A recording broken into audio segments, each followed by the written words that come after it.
Hey guys, so as we discussed about the history of backend, so today we are going to talk about the history of the front end technologies. In last say 12 years. Okay, that's much is my career at this point of time, so I can't talk before that. Mm, so today we are going to discuss how the front end got evolved. Okay, and I had been actually very bad in history, and this looks like a history topic, not technical. It is just history. So I would not come up with the dates and times, but I'll just tell you the story of the front end and how did it happen. So uh, around 12 years back, the technology was on the mm Java EE side, or on the Microsoft side it was ASP. So what used to happen, all these technologies used to run on a server. Okay, you need to have a server basically, and the server would generate that HTML and it will push the HTML to you. PHP and all those things were happening all on the server. So ASP is also on the server, JSP is also on the server. It was the time when we had JSP, servlets, ASP, PHP, all those things, right? But it all used to run on a server, and server will generate the HTML out of it, and it will push the HTML to you, right? In terms of response, it is not a push, but it is just a response. So it was all good. Higher end technologies started coming up. Uh, Eventually came something called Ajax, which was like intermediate call. You know, I am populating one. I have two drop downs, say country and state, or that kind of situation. So I select a country, the state gets auto populated, because previous to that, the whole page needs to get loaded once, and whatever it loads with, that is the data you need to work with. Now this the story came that partial page load. How do we do partial page load? That's where the Ajax came up. Uh, so what happened in, you make one selection, or you do something which makes a intermediate backend call and gets you some response, and you take that response and do whatever you want to do. In this case, you populate the drop down.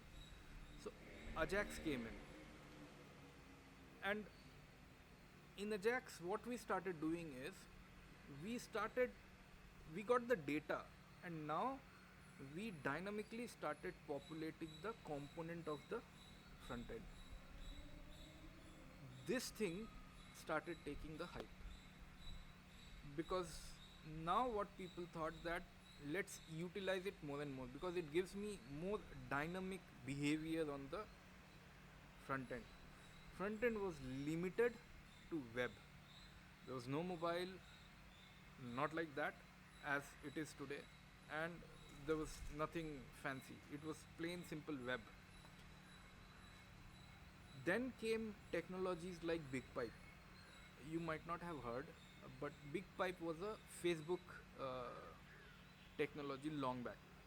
Okay, the idea was it used to maintain some connection with the backend, and it used to keep pulling the data in somehow Ajax way.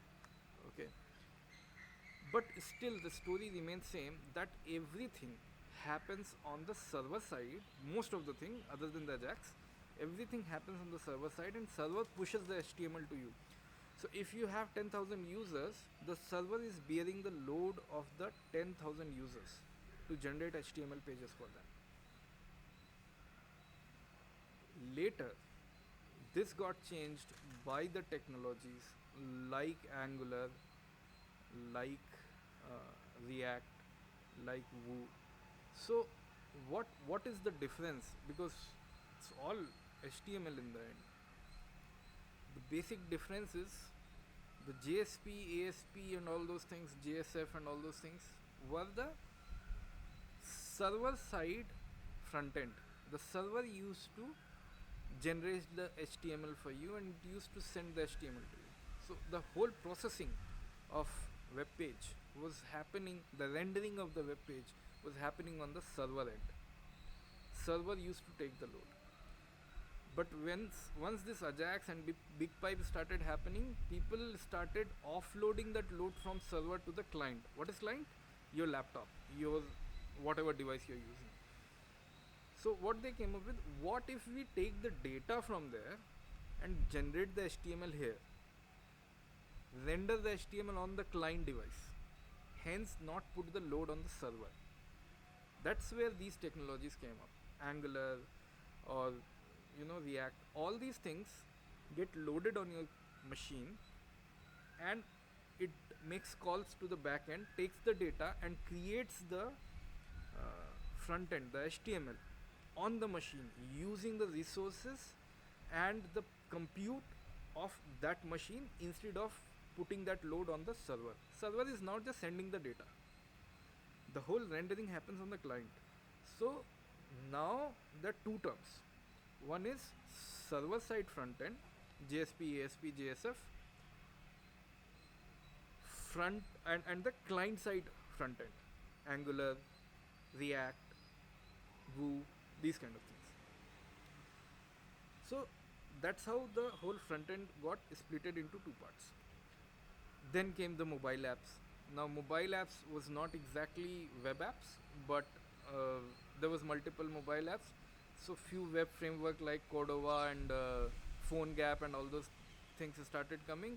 You write something similar to JS, but these guys convert it into the platform native platform like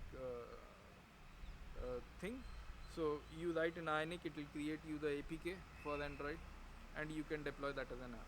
So hybrid technology came in the phone also. So, but it is still on the phone, basically native apps. Eventually, the problem with the apps is that people are hesitant in using the apps or deploying the apps, downloading the apps, because even if you can, most of the people avoid doing various reasons. It takes extra effort to download the app. It keeps updating itself, consumes memory on the device, and things like that. So all these things were happening. Eventually what came up is something called PWA, which is progressive web app.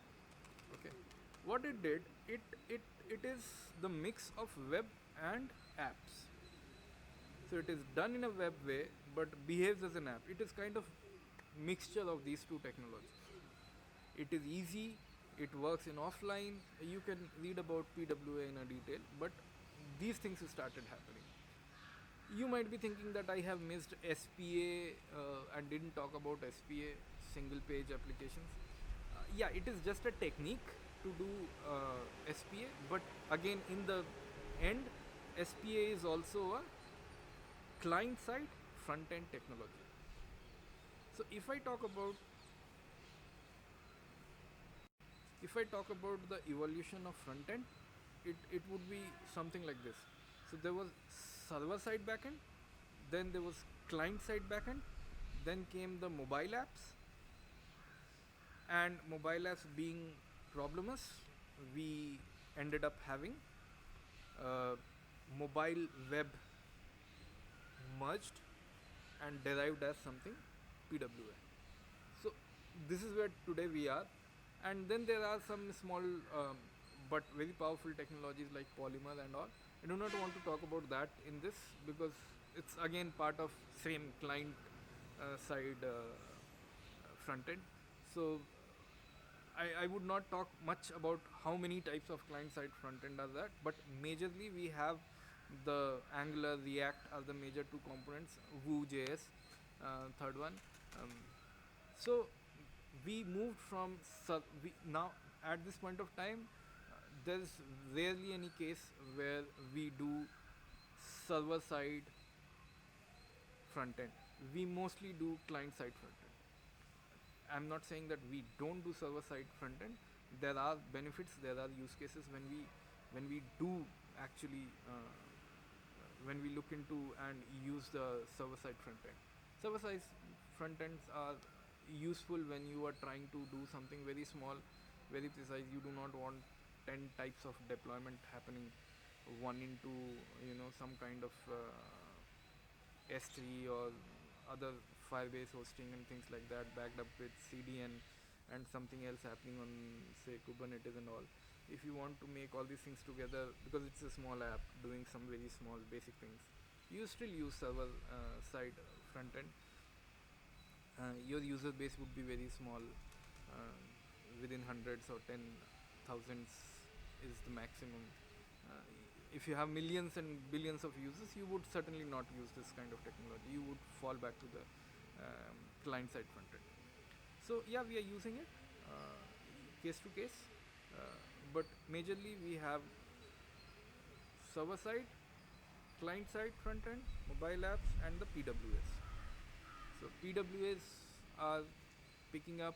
A lot of things happen in PWA world. Uh, all these things you are hearing light, not PUBG Lite, but most of these light versions are PWA. Flipkart Lite is PWA. Twitter Lite is PWA.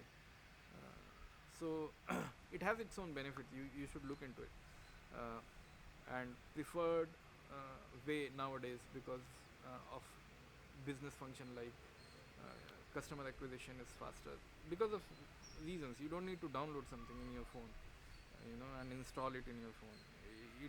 It is just like a web. You just open a URL and it works, something like that. Okay, it's simple. You can have a, if you use Google Travel, that is also a PWA. So that's how the whole thing evolved, uh, and it's still evolving. Let's see what comes next.